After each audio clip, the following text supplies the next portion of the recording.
Hello friends. I hope कि आप बहुत फिट होंगे।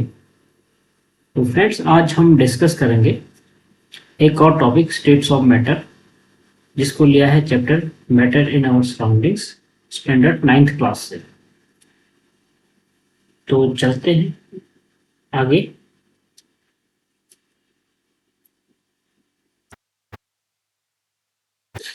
सबसे पहले देखते हैं कि एक मैटर के कितने स्टेट होते हैं। मैटर के 3 स्टेट होते हैं। First solid, second liquid, third is gas. तो सॉलिड क्या होते हैं? जिनका fixed shape, size and volumes होता है। और सॉलिड जिन पार्टिकल्स का बना होता है, पार्टिकल में स्ट्रॉन्ग अट्रैक्टिव फोर्सेस होता है। ओके, इसको अंडरलाइन कर लेते हैं। और particles have lowest kinetic energy, और बहुत ही कम काइनेटिक एनर्जी उनके बीच होता है, पार्टिकल्स के बीच। एग्जाम्पल है जैसे ball, bat, rackets, shot put, javelin, सारे स्पोर्ट्स के आइटम मैंने इसमें रख दिए हैं। तो जो भी यहाँ लिखे हैं वो सारे सॉलिड्स हैं। लिक्विड अगर देखा जाए, लिक्विड का फिक्स वॉल्यूम है but not fix shape.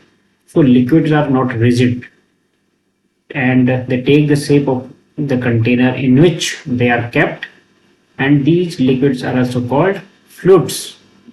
Okay, so we have to underline those important contents. And liquid के अंदर बहुत ही कम लिक्विड के पार्टिकल्स के बीच बहुत ही कम अट्रैक्टिव फोर्स होता है, and particles have more kinetic energy than solids particle. Okay, solid के पार्टिकल्स में थोड़ा सा काइनेटिक एनर्जी जो है कम होता है, और लिक्विड में कंपैरेटिवली ज़्यादा होता है। अब गैस की तरफ देखें तो no fix shape and size and negligible और no attractive force between the particles of gases. Particles have very high kinetic energy, and for example nitrogen, oxygen, carbon dioxide. Okay, इसीलिए अब गैस एक जगह पर रह नहीं सकती है, बिकॉज गैस में जो पार्टिकल्स होते हैं उनके बीच काइनेटिक एनर्जी बहुत ज़्यादा होती है, तो वो अपने आप को रोक नहीं पाते हैं और इधर उधर जहाँ उनको फ्री स्पेस मिलता है वो घूमते रहते हैं। तो ये मैंने एक फिगर बनाया, नीचे आप देख सकते हैं। सॉलिड में पार्टिकल कुछ इस तरह से चिपके रहते हैं, उनके बीच जो स्पेस होता है बहुत ही कम होता है। ओके, और लिक्विड में इस कंपेरेटिवली सॉलिड के थोड़ा ज़्यादा होता है। आप बीच में देख पा रहे हैं ये स्पेस है थोड़ा सा सॉलिड की अपेक्षा ज़्यादा। और अगर हम गैस को लेते हैं, गैस में और ये स्पेस ज़्यादा होता है गैस के पार्टिकल्स में। तो why is matter found in different state? ऐसा क्यों होता है कि मैटर डिफरेंट स्टेट में होता है? तो यहाँ पर मैंने इसका आंसर लिखा है, ये वाला, why is matter found in different state? It is due to change in characteristic of particles in matters. क्योंकि हर एक पार्टिकल्स का नेचर, हर एक पार्टिकल्स का मतलब किसी एक मैटर का पार्टिकल्स का नेचर अलग अलग होता है। यानी कि एक मैटर का पार्टिकल्स का नेचर अलग होगा, दूसरा मैटर का पार्टिकल का नेचर अलग होता है। तो इसलिए ये इस कारणवश जो है इनके स्टेट अलग अलग स्टेट होते हैं। ओके, जैसे कि एक इंसान की बात करते हैं। एक किसी इंसान का नेचर होता है कि वो जल्दी गुस्सा हो जाता है, किसी का होता है कि वो शांत रहता है, और किसी का नेचर होता है कि वो साइलेंट रहता है। तो समथिंग लाइक दिस, सॉलिड के जो पार्टिकल्स हैं उनका अपना नेचर है, लिक्विड के पार्टिकल्स का अपना नेचर है, गैस के पार्टिकल्स का अपना नेचर है। तो नेक्स्ट में चलते हैं, इंपॉर्टेंट नोट है, as nature has set everything as per requirement. यानी कि नेचर ने जो भी क्रिएट किया है पूरे यूनिवर्स के अंदर, और हम तो वो ऑब्जर्वेशन सिर्फ अर्थ में जो प्रोसेस है उनको देख के लगाएंगे, तो उसने सब अपने हिसाब से बना रखा है। सो matter has these three important states. उस नेचर के अपने सेटअप को देखते हुए कि नेचर में मैटर के 3 स्टेट्स हैं मेनली। और देखो साइंस ने अभी तक जो खोजे हैं लेकिन साइंस अभी तक इनकम्प्लीट है। हम नहीं कह सकते कि साइंस अपने आप में पूर्ण है कि उसने सारा कुछ खोज लिया है। तो और भी स्टेट्स हो सकते हैं, जैसे कि और स्टेट्स के बारे में जो रिसर्च है वो जारी है। तो as liquid and gaseous particles give space each other particle for intermixing, as well solid particles can also be mixed in liquids and gases. Very important. This mixing is responsible for existing of lives of many creatures and plant including human. इसका मतलब ये है कि देखो एक solid है, यहाँ पर एक फिगर सा मान लो, एक सॉलिड है और एक लिक्विड है और एक गैस है। आप ये देख पाते होंगे कि अगर सॉलिड वाला माना शुगर है या सॉल्ट है, तो मैं इस लिक्विड यानी कि वाटर में उसको घोल पाता हूँ और फिर मैं उस घोल को पी भी सकता हूँ और जिससे मुझे एनर्जी मिल सकती है, यानी कि वाटर प्लस शुगर दोनों से मुझे एनर्जी मिलेगी।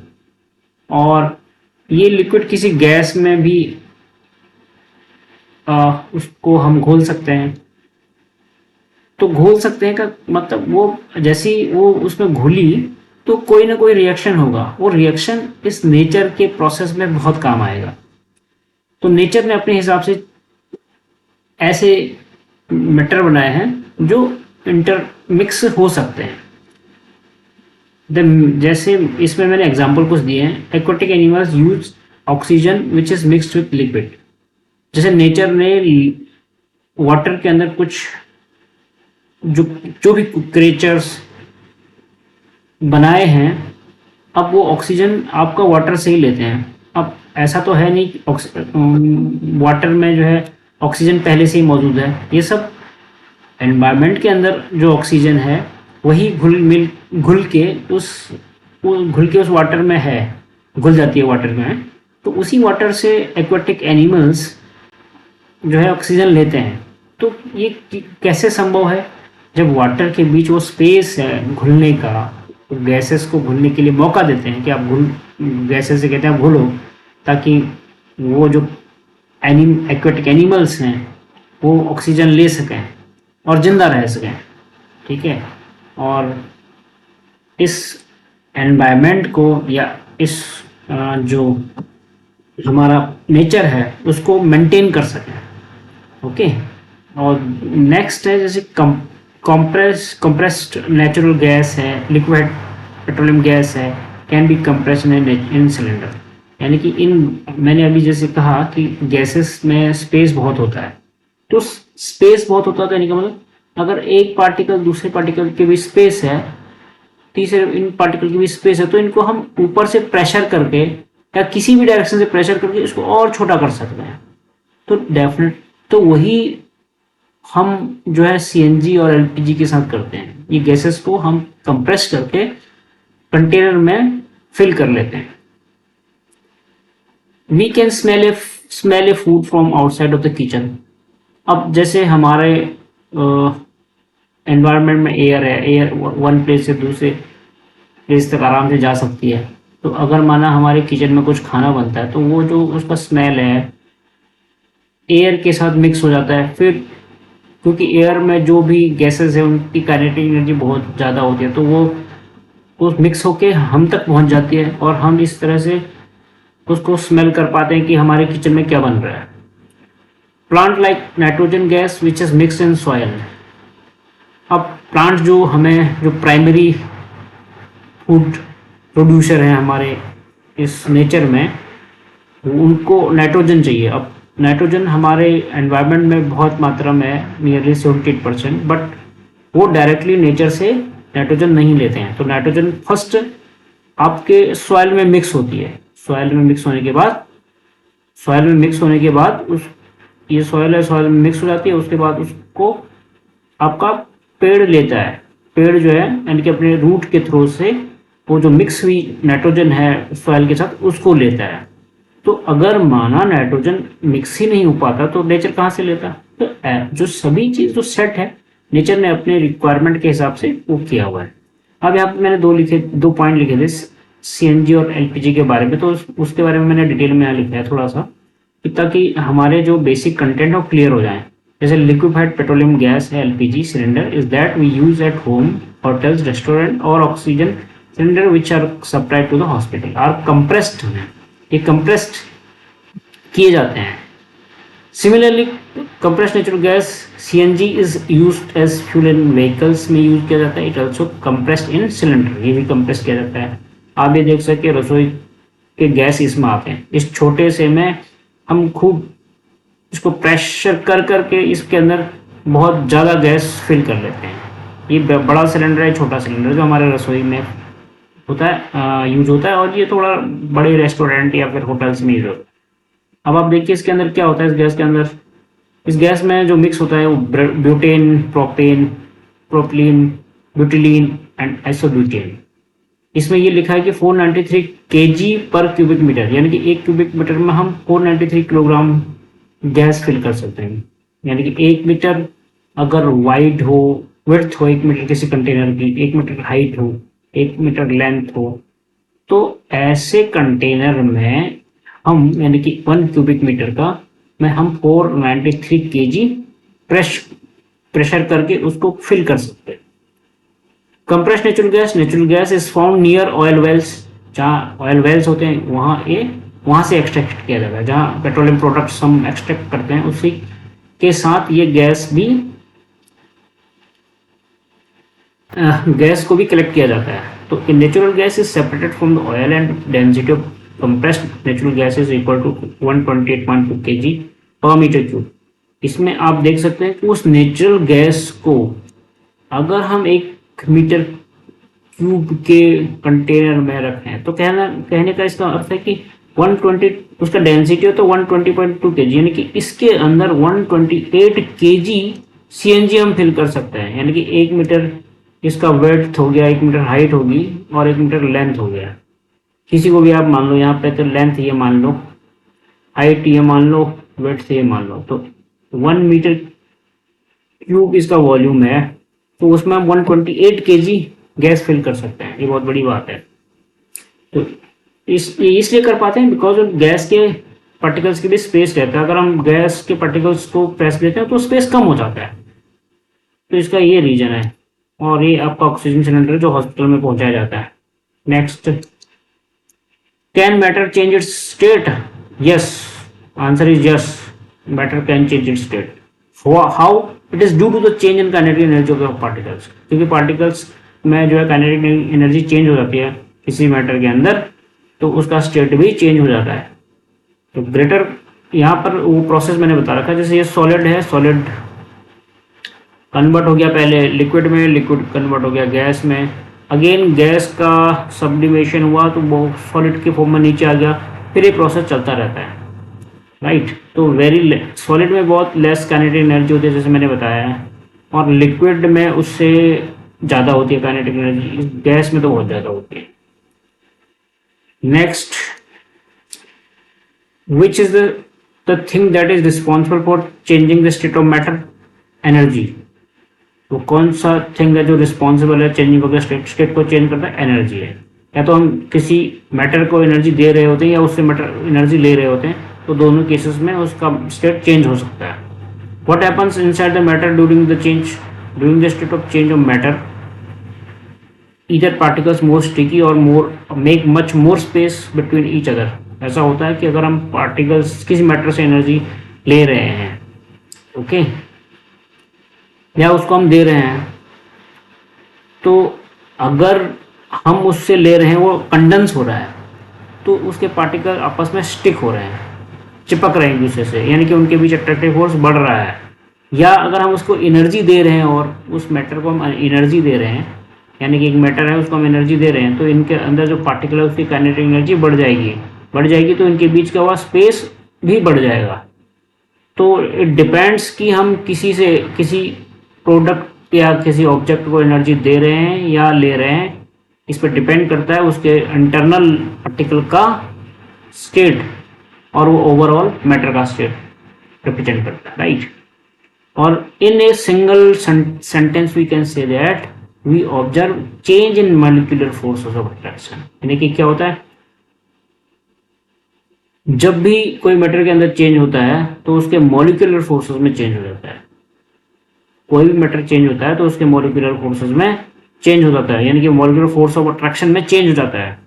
या वो अट्रैक्शन कम हो जाएगा या वो ज़्यादा हो जाएगा। कम हो जाएगा अट्रैक्शन तो वो गैस बन जाएगी और वो एक जगह पर रह नहीं सकता, फिर वो इधर उधर उड़ेगा। ओके, वो मैटर उड़ेगा, वो मैटर के पार्टिकल उड़ेंगे जैसे gas. Now very very important point, that is the melting point.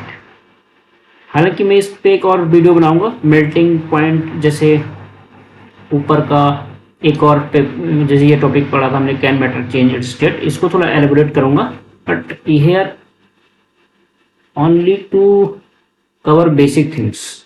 तो यहाँ मेल्टिंग पॉइंट है कि then temperature at which a solid start to change into liquid at atmospheric pressure. कितना इंपॉर्टेंट है, यानी कि मेल्टिंग पॉइंट क्या होता है, solid state to change into liquid at the atmospheric pressure is called melting point. यानी कि कोई सॉलिड है, आपने उसको इतना टेम्परेचर दे दिया है कि वो मेल्ट हो गया, लिक्विड बन गया है। तो जिस भी टेम्परेचर पे वो लिक्विड बना है उसको हम कहते हैं मेल्टिंग पॉइंट। तो हम इसको मेनली एटमॉस्फेरिक प्रेशर पे इसको एक्सपेरिमेंट करते हैं। अब एटमॉस्फेरिक प्रेशर क्या है? Atmospheric pressure exerted by our atmosphere, जो भी हमारा एटमॉस्फेयर रहा है उसमें किसी तरह का कोई बनावटी एटमॉस्फेयर ना हो, मतलब नेचर ने जैसा क्रिएट किया है जो प्रेशर, उसी प्रेशर के ही हम अंदर हमने वो एक्सपेरिमेंट करना है।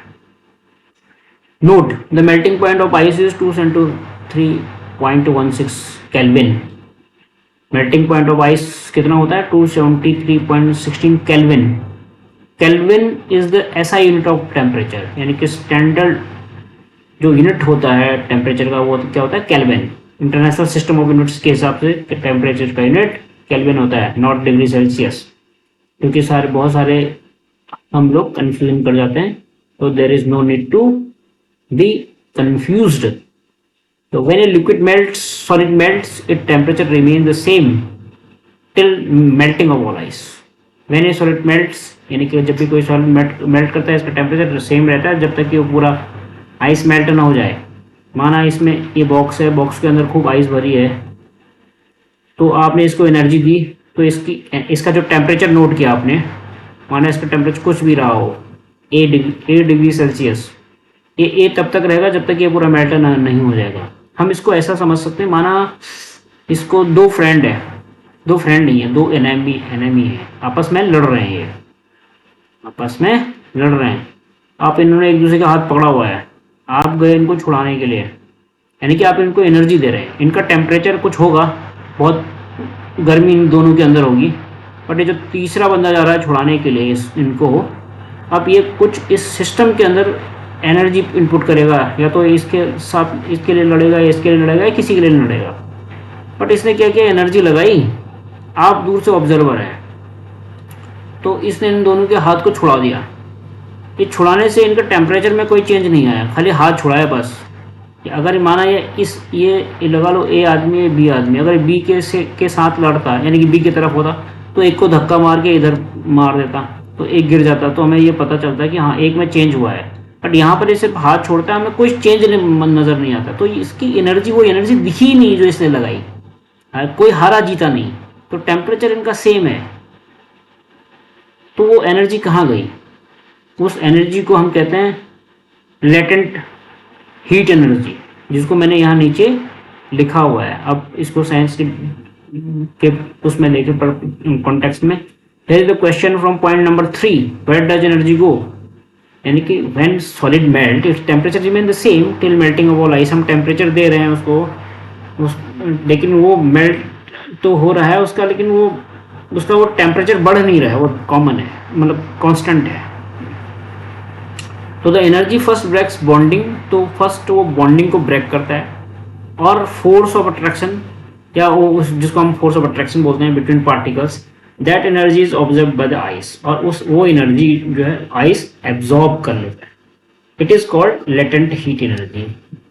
तो आपको लेटेंट हीट एनर्जी का कॉन्सेप्ट समझ में आया होगा, यानी कि जब तक वो पूरा बॉन्डिंग ना तोड़ दे तब तक वो एनर्जी हमें एनर्जी का जो यूज है वो हमें ऐसा दिखाई नहीं पड़ता अगर हम एक्सपेरिमेंट करते भी हैं, बिकॉज टेम्परेचर सेम रहता है। तो लेकिन एनर्जी उसके अंदर होती है जो कि आइस उसको एब्जॉर्ब कर लेती है। तो इस तरह से उसको, इस एनर्जी को हम कहते हैं लेटेंट हीट एनर्जी। ओके, तो ये बहुत छोटा सा टॉपिक था, आपको ये छोटी जो कॉन्सेप्ट हैं ये समझ आया होगा। अगले बार फिर हम एक छोटे से टॉपिक के साथ और आएंगे, वो पार्ट 3 रहेगा। Thank you for watching this clips.